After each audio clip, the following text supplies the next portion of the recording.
keeping in touch and ensuring our teams are doing well from a well-being standpoint is a top priority. And number two, hiring. We're going to grow our team by 40, 45 headcount this year. And it's harder than ever. I've never seen a hiring environment so tight as this one. Starting with recruiters. We can't hire enough recruiters. And when we have recruiters, it's hard to get people to apply and interview. So it's a really competitive hiring marketplace. And that's going to be a huge area of focus this year.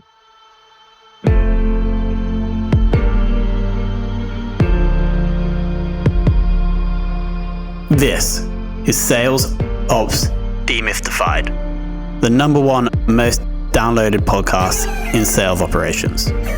We invite the brightest minds in sales ops onto the show to deconstruct the what, why, and how behind rep productivity, forecasting, metrics, and all things revenue. This podcast is brought to you by Ebsta, a revenue intelligence platform used to identify risk in the pipeline and score customer engagement, and is sponsored by the Global Sales Operations Association and the UK Revenue Operations Network.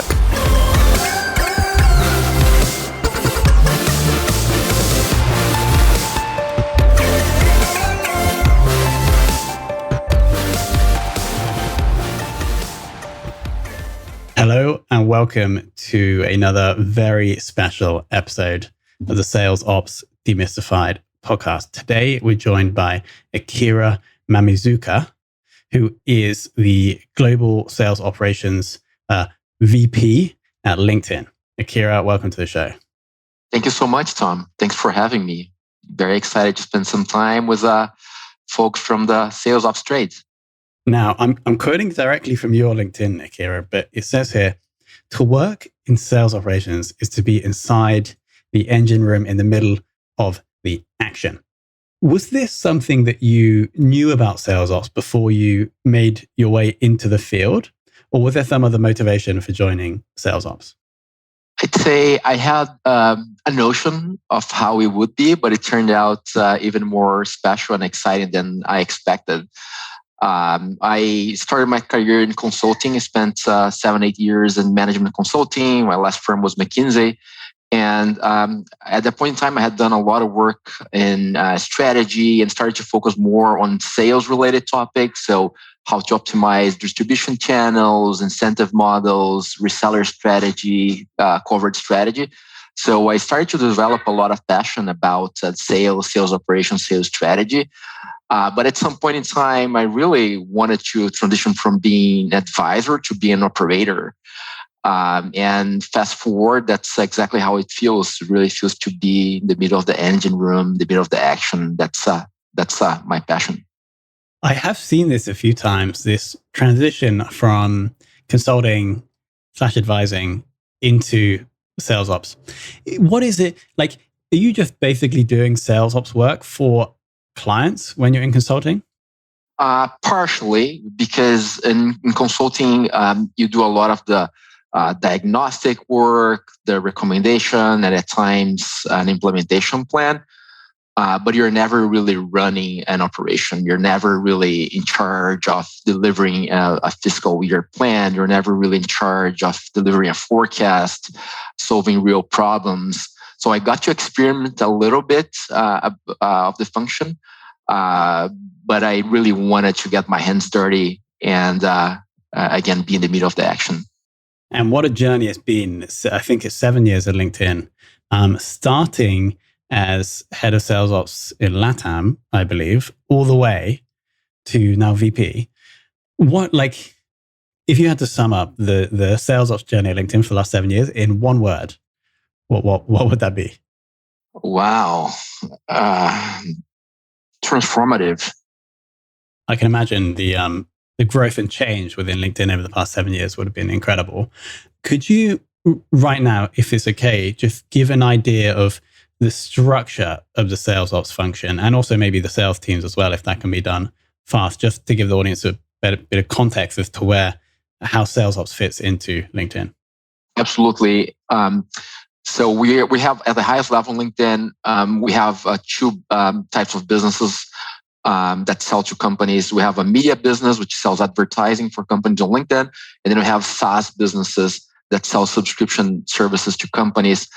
Within SaaS, you have lines of business that helps HR organizations and talent acquisition organizations to hire people to LinkedIn. And then we have a business called Sales Solutions that helps sales organizations to be more productive and successful through LinkedIn.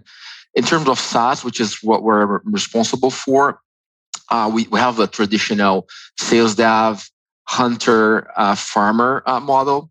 And we have around 4,000 sales reps globally across those different functions. And we do have a sales operations function that partners with sales leadership to make sure our sales teams are productive and successful, to make sure we are allocating the right resources in the right places, to make sure we are maximizing our penetration in the markets we want to expand. So sales ops has evolved over the years. When I started, we had essentially one type of sales ops professional who was responsible for everything.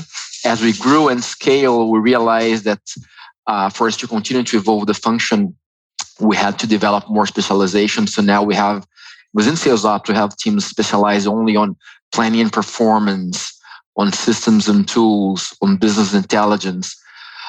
So we're now in the process of building that specialization and those foundations because that's the future of sales ops at LinkedIn. Amazing. So 4,000 reps on the SaaS side. Roughly how many sales ops people? We have roughly around 200. Incredible. So that ratio is 1 to 20. So I tried to track the ratio between ops to reps. And the average, I think, is about 1 to 15. So that sounds about right. What do you think? And this, again, is probably like a pretty big picture question or maybe hard to answer. What do you think is like the one thing that you have done in sales ops at LinkedIn that had not the biggest, but had a really good impact? There's a few things I'm proud of that I worked with my teams. But if I were to quote one change that I drove that has been quite impactful and successful, and I alluded to this change a little bit, which is in the past, a lot of our decisions and process and intelligence, they were very much fragmented, and they sat with the regional teams on internationally and the US. And that was helpful in our first 5 or 10 years of our journey because it really empowered the regional teams to grow as fast as possible. But at some point in time, we realized that we needed like more decision-making and intelligence at the global level. Not that we're shifting away from the regions, that we're better balancing where decision-making and process and intelligence is by building processes, reporting, modeling, forecasting at the global level. So moving those decisions and not removing, but sharing those decisions from the regional teams with the global teams. One example, from a planning standpoint, the process to define how much we're going to grow and how many headcount we need by type of headcount and where those headcount would sit. In the past was very much that decision, this process sat with the regional teams, which created some degree of inconsistency, some not really optimal decision-making and resource allocation. I helped move the planning process from the regional teams to the global teams, and now we're much more streamlined. We're able to make better decisions and faster, driven top-down.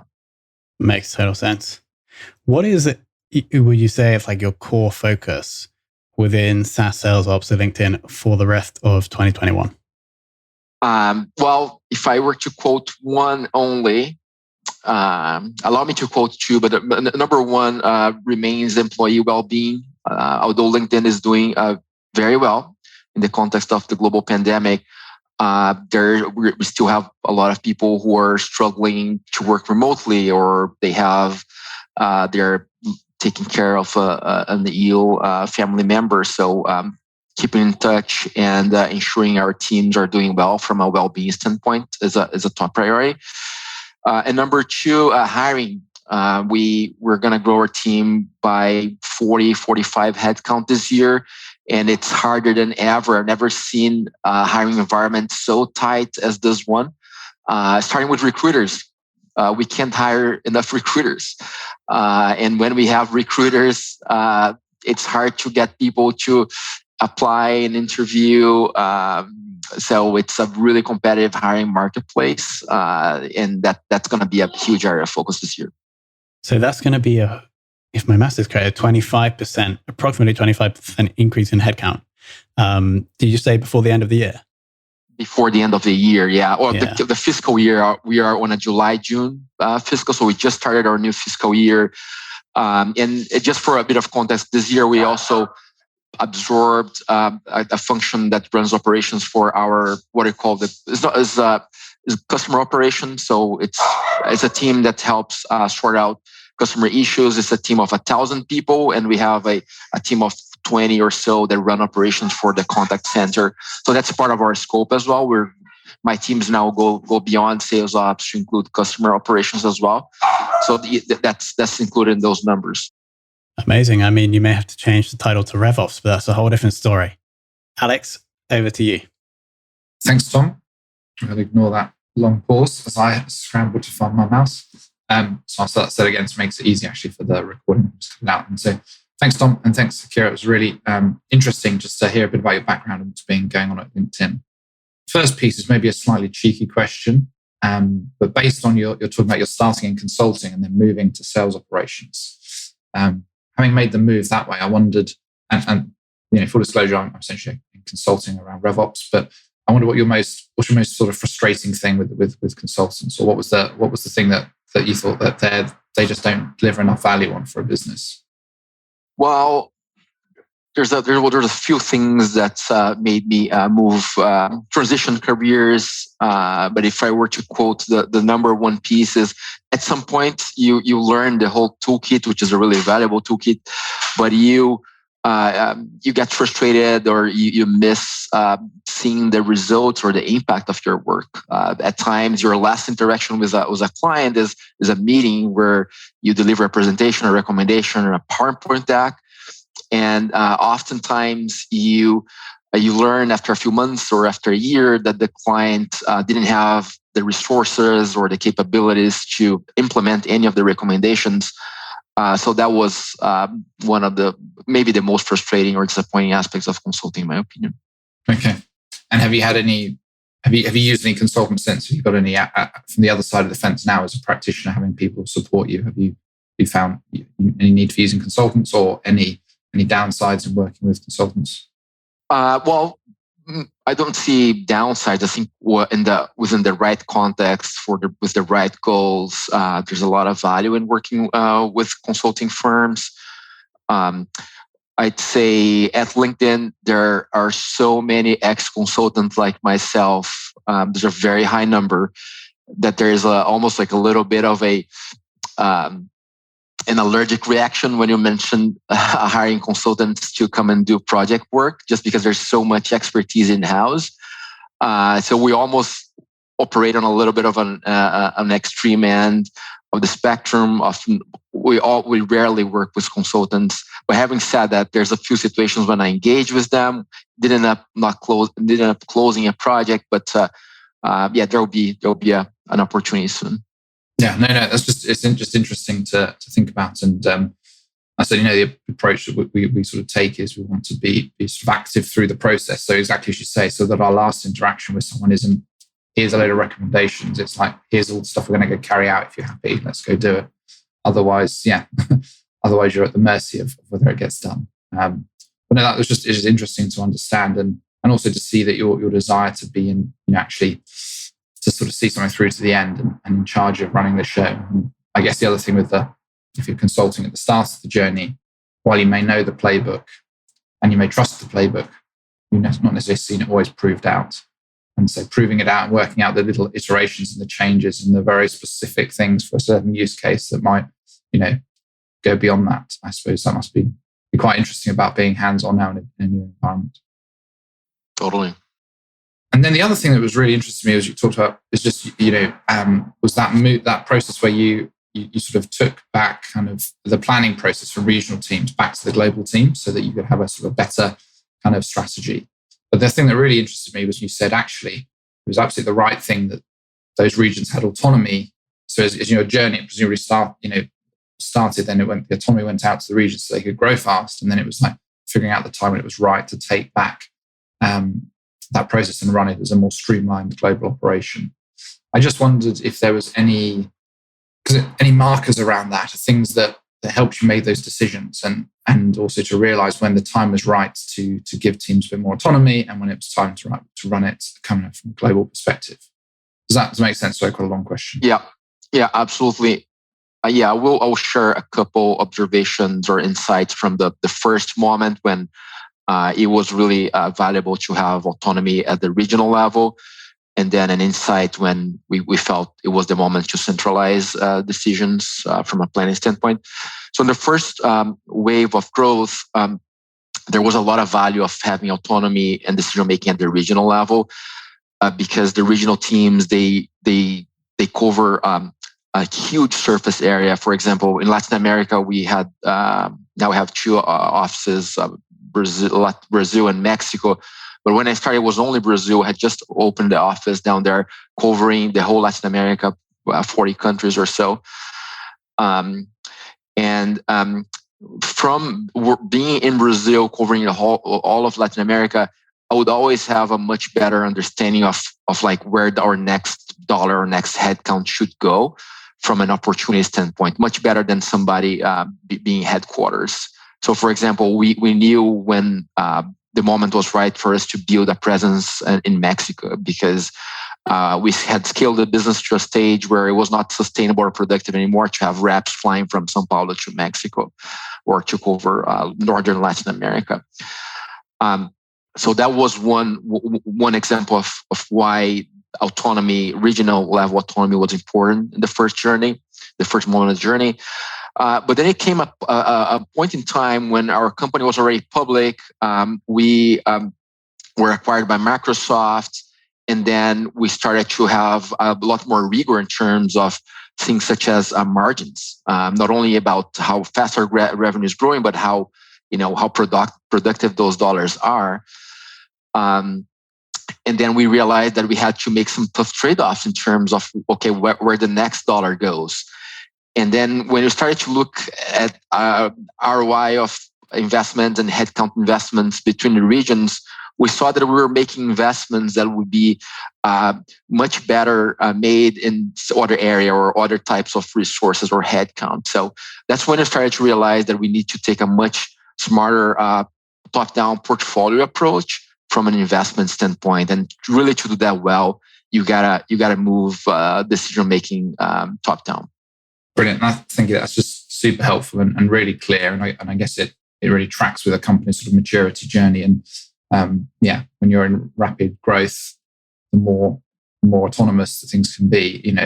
Efficiency is not necessarily the name of the game; it's just growth. But once you're a bit more established, and now you have more stakeholders to worry about, and really treating that as an investment, that was, I think, really helpful.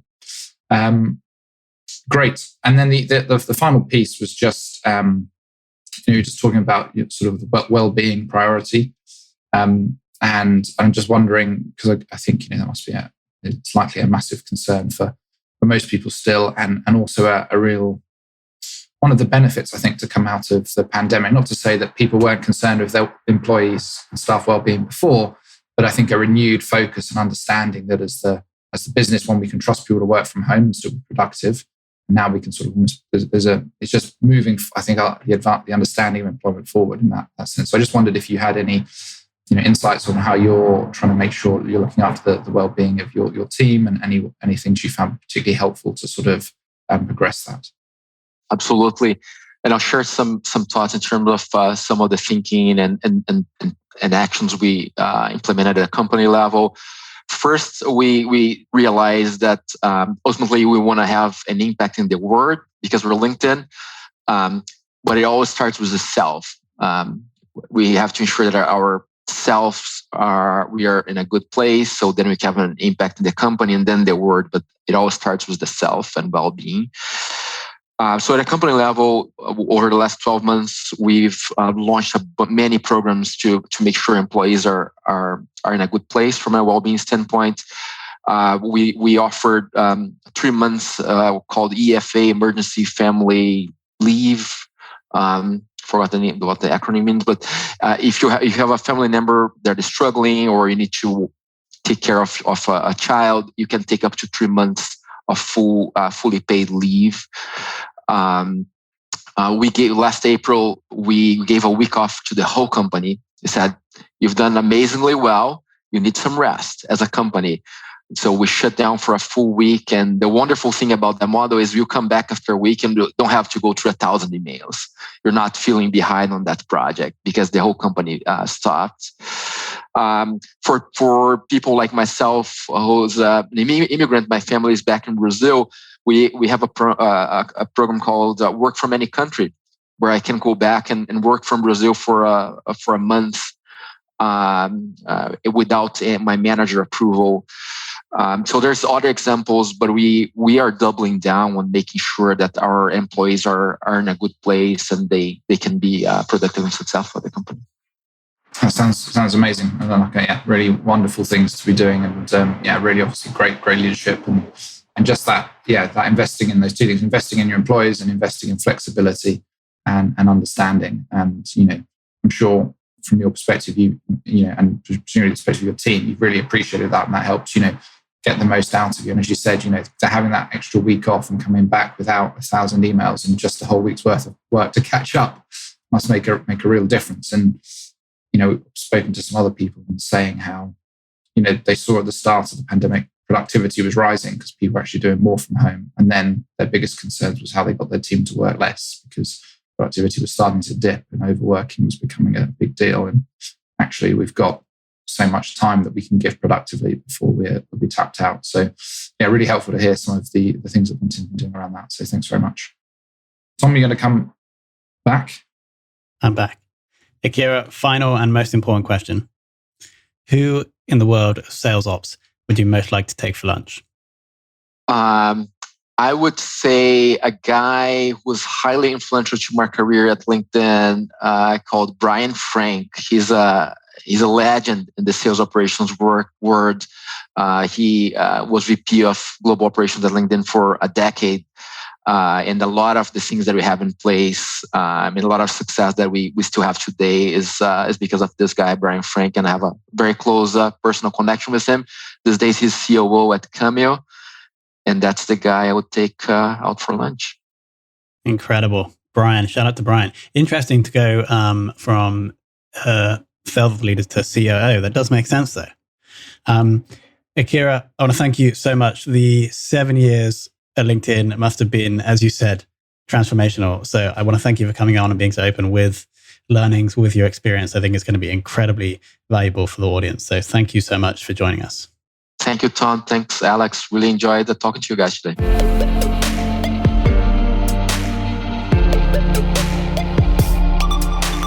Thank you for listening to this episode of the Sales Ops Demystified podcast. If you are listening on a podcast listening application, then please subscribe, rate, and review. And if you have any questions about the show, if you know a guest, or if you have any questions about sales operations, just hit me up at tomhunt@ebster.com. That's tomhunt@ebster.com.